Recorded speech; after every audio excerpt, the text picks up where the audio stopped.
Politics లో హామీలు ఇవ్వడం సాధారణమే, కానీ కొన్ని స్వార్థపూరిత నిర్ణయాలు ప్రజల జీవితాలపై దీర్ఘకాలిక ప్రభావం చూపుతుంటాయి. ఆర్టీసీ ఉద్యోగుల విషయంలో కూడా ఇదే జరిగింది. ఆంధ్రప్రదేశ్లో ఇచ్చిన హామీని అమలు చేసి ఆర్టీసీ ఉద్యోగులను ప్రభుత్వ ఉద్యోగులుగా గుర్తించారు. కానీ తెలంగాణలో మాత్రం ఆ హామీ ఓటు రాజకీయానికి మాత్రమే పరిమితమైంది. వేల మంది ఉద్యోగులకు ఆశ చూపించి ఆ ఆశను నిరాశగా మారిన ఆ ఘటన నేటికి పరిష్కారం కాని సమస్యగా మిగిలిపోయింది. ఇక జీవితాలతో ఆటలాడే స్కెచ్లు సామాన్య ఉద్యోగికి మాత్రం ఇది ఒక బాధల బాటగా మారుతున్నాయి. నాడు విలీన ప్రక్రియను హడావుడిగా ప్రకటించారు, కానీ స్పష్టత లేక అమలు లోపాలతో ఉద్యోగులు గందరగోళంలో పడిపోయారు. ఇంతకీ నాడు తెలంగాణలో నిజంగా ఏం జరిగింది? నేటి ప్రభుత్వం ఎందుకు పట్టించుకోవడం లేదు? వేల కోట్ల అప్పులను పక్కన పెట్టి ప్రజలను మభ్యపెట్టిన ఆ నిర్ణయానికి బాధ్యత ఎవరిది? ఉద్యోగ భద్రత పేరుతో నేతల షో ఎంతవరకు సబబు? ప్రభుత్వం, ఆర్టీసీ ఈ రెండు చక్రాల మధ్య దోబూచులాడుతున్న ఆ ఉద్యోగుల కథేంటో ఇప్పుడు చూద్దాం.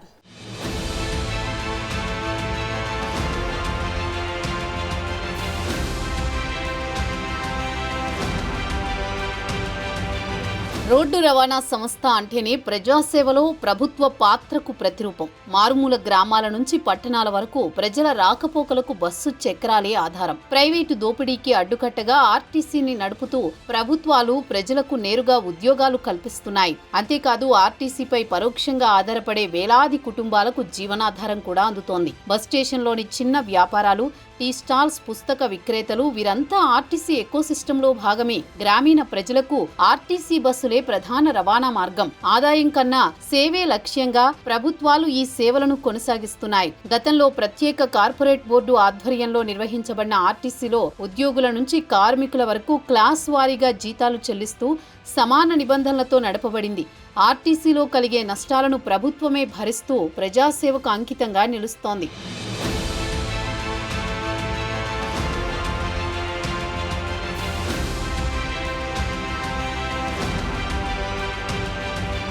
రెండు తెలుగు రాష్ట్రాల్లో కలిపి సుమారు 93,000 మంది ఆర్టీసీలో ఉద్యోగులు, కార్మికులుగా పనిచేస్తున్నారు. ఇందులో తెలంగాణలో సుమారు 42,000 మంది సేవలలో ఉన్నారు. 2019లో వైసీపీ ప్రభుత్వం ఇచ్చిన హామీ మేరకు ఆంధ్రప్రదేశ్ ఆర్టీసీ ఉద్యోగులకు ప్రభుత్వ ఉద్యోగ హోదా కల్పిస్తూ పచ్చజెండా ఊపింది. అప్పటి నుంచి వారు పబ్లిక్ ట్రాన్స్పోర్ట్ డిపార్ట్మెంట్లో ప్రభుత్వ ఉద్యోగులుగా కొనసాగుతున్నారు. పెన్షన్, హెల్త్ బెనిఫిట్స్, జీవిత భద్రత వంటి హక్కులు వారికి వర్తిస్తాయి. కానీ తెలంగాణలో పరిస్థితి భిన్నంగా ఉంది. 2023 అసెంబ్లీ ఎన్నికల ఏడాదిలో ఆర్టీసీ ఉద్యోగుల విలీనం బిల్లును కేసీఆర్ సర్కార్ తీసుకురాగా నాటి గవర్నర్ తమిళసై ఆమోదముద్ర వేశారు. అయినప్పటికీ నేటికి ఆ ప్రక్రియ పూర్తిగా అమల్లోకి రాలేదు. అందుకు కారణం కూడా లేకపోలేదు.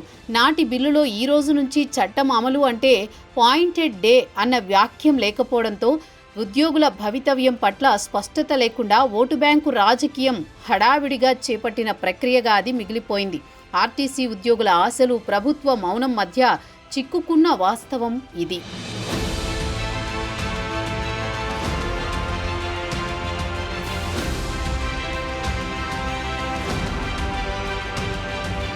ఆర్టీసీ అనేది ఆషామాషీ సంస్థ కాదు. ఇది ప్రజా రవాణా వ్యవస్థ మాత్రమే కాక వేలాది కుటుంబాలకు జీవనాధారంగా నిలిచిన ఒక సమగ్ర వ్యవస్థ. ఇందులో డ్రైవర్లు, కండక్టర్లు, మెకానిక్స్, డిపో వర్క్ క్లర్కులు, సూపర్వైజర్లు, సెక్యూరిటీ సిబ్బంది వంటి విభాగాల ఉద్యోగులు నిత్యం సేవలు అందిస్తున్నారు. వీరితో పాటు అవుట్సోర్సింగ్, కాంట్రాక్టు ఆధారిత పనిచేసే కార్మికులు కూడా ఆర్టీసీ కార్యకలాపాల్లో కీలక పాత్ర పోషిస్తున్నారు. బస్ డిపోలలో క్లీనింగ్ స్టాఫ్, నిర్వహణ సిబ్బంది వంటి వారు ఉద్యోగ భద్రత లేకుండా ఆర్థిక ఒత్తిడిలో జీవనం సాగిస్తున్నారు. ఇందుకు ప్రధాన కారణం ఆర్టీసీ నష్టాలు. ఇవి నేరుగా వీరి జీవన ప్రమాణాలపై ప్రభావం చూపుతున్నాయి. ఆర్టీసీలో జరిగే పాలనా నిర్ణయాలు, ఆర్థిక మార్పులు నిశ్శబ్దంగా వేల కుటుంబాలపై ప్రభావం చూపుతుంటాయి. ఇది కేవలం ఉద్యోగుల వ్యవస్థ కాదు, ఇది ఒక సామాజిక వ్యవస్థ. రెండు తెలుగు రాష్ట్రాల్లో ఆర్టీసీ విలీన ప్రక్రియలు ప్రారంభమైన నాటికి ఏపీఎస్ ఆర్టీసీ సుమారుగా 6,400 కోట్ల నష్టాల్లో ఉంది. అదేవిధంగా టీజీఎస్ ఆర్టీసీ కూడా 3,000 కోట్లకు పైగా నష్టాలను చవిచూసింది. ఈ నష్టాల మధ్య ఉద్యోగుల భద్రత, సేవల స్థిరత్వం, ప్రజా ప్రయోజనం అనే అంశాలు ప్రశ్నార్థకంగా మారుతున్నాయి.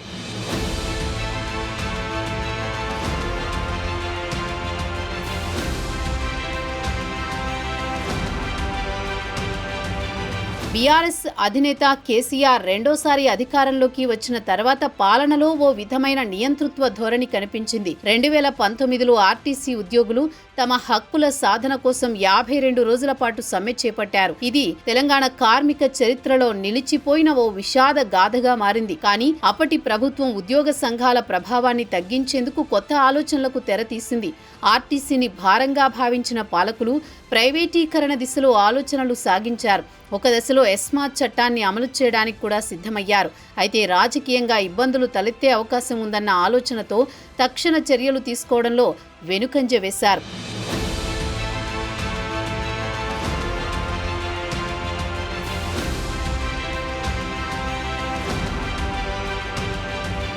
వాస్తవంగా ఆర్టీసీ అంటేనే లాభాపేక్ష లేని సంస్థ. తెలంగాణ రాష్ట్ర రవాణా ద్వారా మహిళలు మాత్రమే కాకుండా వివిధ వర్గాలకు రాయితీ ప్రయాణ సౌకర్యాలు అందించబడుతున్నాయి. బలహీన వర్గాలు, విద్యార్థులు, వృద్ధులు, ప్రత్యేక అవసరాలున్న ప్రయాణికులు వంటి వర్గాలకు ప్రయోజనం కలిగించేలా రూపొందించబడ్డాయి. 50% తగ్గింపుతో స్టూడెంట్ బస్ పాస్, సీనియర్ సిటిజన్లకు 1/3 కన్సెషన్, దివ్యాంగులకు ఉచిత ప్రయాణం, వనితా ఫ్యామిలీ కార్డు, యాక్సిడెంటల్ బెనిఫిట్స్ అందించే స్కీమ్స్ తో పాటు సాధారణ ప్రయాణికులకు నెలవారీ సీజన్ టికెట్లకు కూడా రాయితీలు ఇస్తూ ఉంటారు. ఇలా ఇప్పటికే ఆర్టీసీ నష్టాల ఊబిలో కూరుకుపోయింది. ఆర్టీసీ అనేది ప్రభుత్వ సంస్థగానే గుర్తించాలి. అందులోని లాభ నష్టాలు కేవలం లెక్కలకే ఉపయోగపడతాయే కానీ అంతిమంగా ప్రజా సంక్షేమంగానే ఆర్టీసీ వ్యవస్థ అని ఖండితంగా చెప్పాల్సిందే.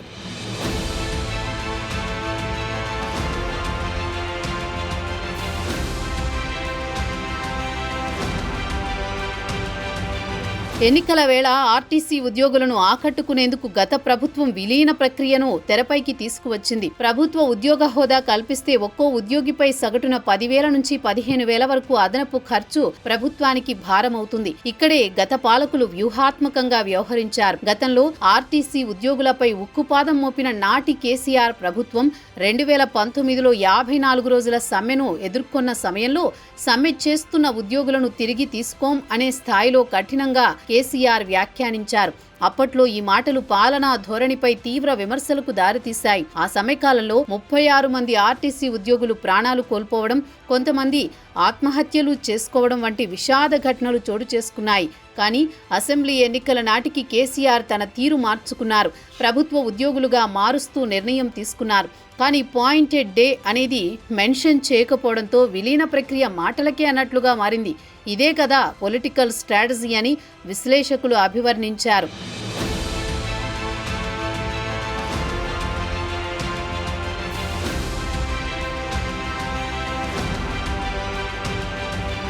తెలంగాణ ఆర్టీసీ ఉద్యోగులు ఇప్పటికీ పూర్తిగా ప్రభుత్వ ఉద్యోగులుగా గుర్తింపు పొందలేదు. అయితే జీతాల పరంగా కొన్ని మిశ్రమ మార్పులు అమల్లోకి వచ్చాయి. ప్రస్తుతం వారు పొందుతున్న జీతాలు గత ఆర్టీసీ కార్పొరేషన్ సంస్థ నిర్వహణ సమయంలో అమలులో ఉన్న తీరునే అనుసరిస్తున్నాయి.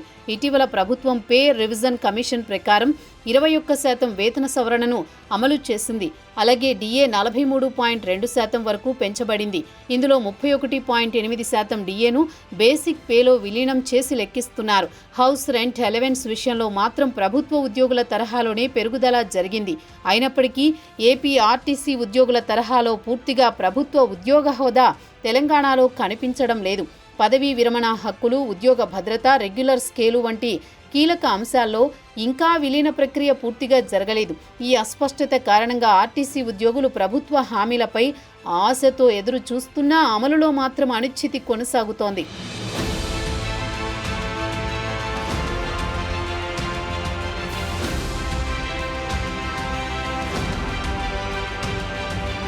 రెండు 2023లో తెలంగాణ ప్రభుత్వం ఆర్టీసీ ఉద్యోగుల విలీన బిల్లును ప్రవేశపెట్టింది. నాటి గవర్నర్ ఆమోదముద్ర వేసినప్పటికీ ఆ ప్రక్రియ పూర్తిగా అమలులోకి రాలేదు. ఇక్కడే కాంగ్రెస్ కూడా ఓటు బ్యాంకుగానే ఆర్టీసీ ఉద్యోగులను గుర్తించింది. ఎన్నికల మేనిఫెస్టోలో సమస్యలు తీరుస్తామంటూ 5 ప్రతిపాదనలు కూడా చేశారు. అందులో ప్రధానమైనది విలీన ప్రక్రియ. కానీ నెలలు కావస్తున్నా మభ్యపెడుతున్నారే కానీ ఆచరణలకు మాత్రం నేటికీ నోచుకోలేదు.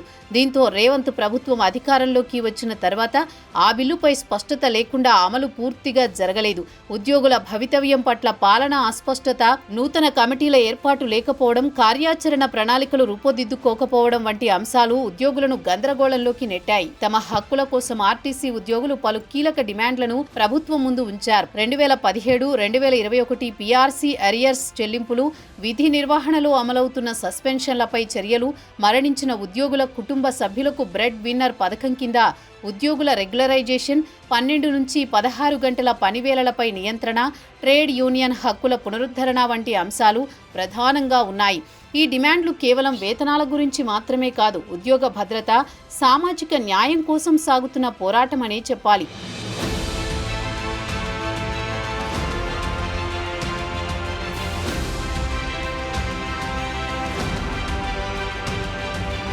తెలంగాణ ఆర్టీసీ ఉద్యోగులను ఆందోళనకు గురిచేస్తున్న మరో కీలక అంశం కూడా ఉంది. 2019లో హైకోర్టు ఇచ్చిన తీర్పు ప్రకారం 50% ఆర్టీసీ బస్సుల ప్రైవేటీకరణకు అనుమతి ఇవ్వడం ఉద్యోగుల భవిష్యత్తుపై అనేక ప్రశ్నలు లేవనెత్తింది.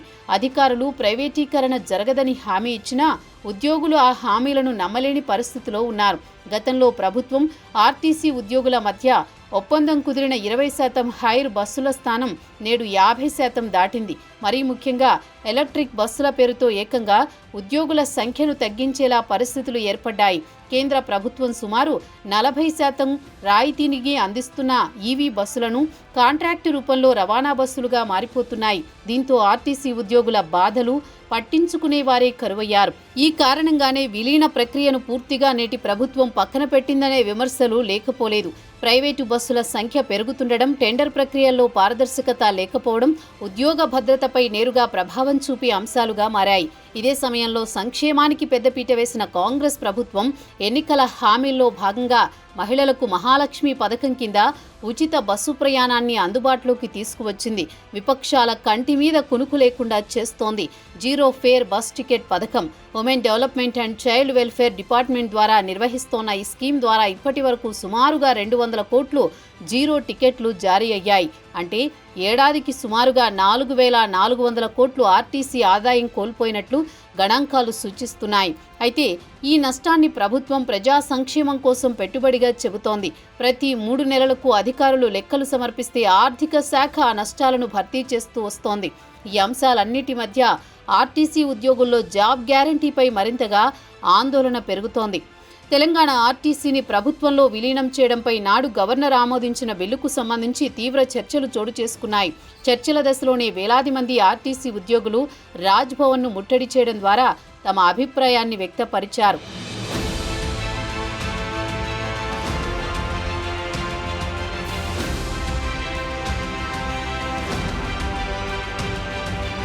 తెలంగాణ ఆర్టీసీలో కేంద్ర ప్రభుత్వానికి 30% వాటా ఉన్న నేపథ్యంలో కేంద్ర సమ్మతి పొందిన విషయమై నాటి ప్రభుత్వాన్ని గవర్నర్ వివరణ కోరాల్సి వచ్చింది.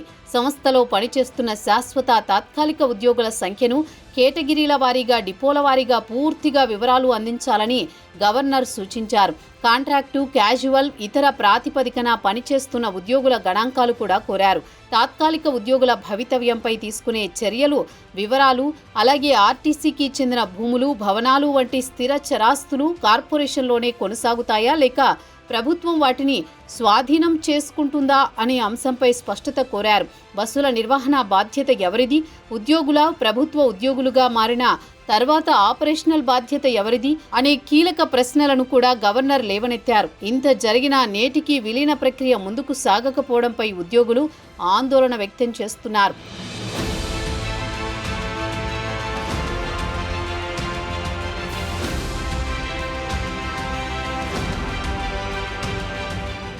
వాస్తవాలు మారవు. హామీలు ఇచ్చిన వారు మారవచ్చు, పాలకులు మారవచ్చు, కానీ వాటి ప్రభావం ఎదుర్కోవాల్సిన వారు మాత్రం మారరు. ఒక వ్యవస్థలో స్పష్టత లేకపోతే ఆశలు గందరగోళంగా మారతాయి. సేవల వెనుక ఉన్న శ్రమ వెనుక ఉన్న జీవితం, ఇవి గణాంకాల కంటే గొప్పవి. నిర్ణయాలు తీసుకునే ముందు వాటి ప్రభావం ఎవరిపై పడుతుందో గుర్తించడం అవసరం. ఎందుకంటే ప్రజాసేవ అనేది పాలన ప్రక్రియ కాదు, అది ఒక బాధ్యత. ఆర్టీసీ ఉద్యోగులకు మంచి రోజులు రావాలని మనం కోరుకుందాం.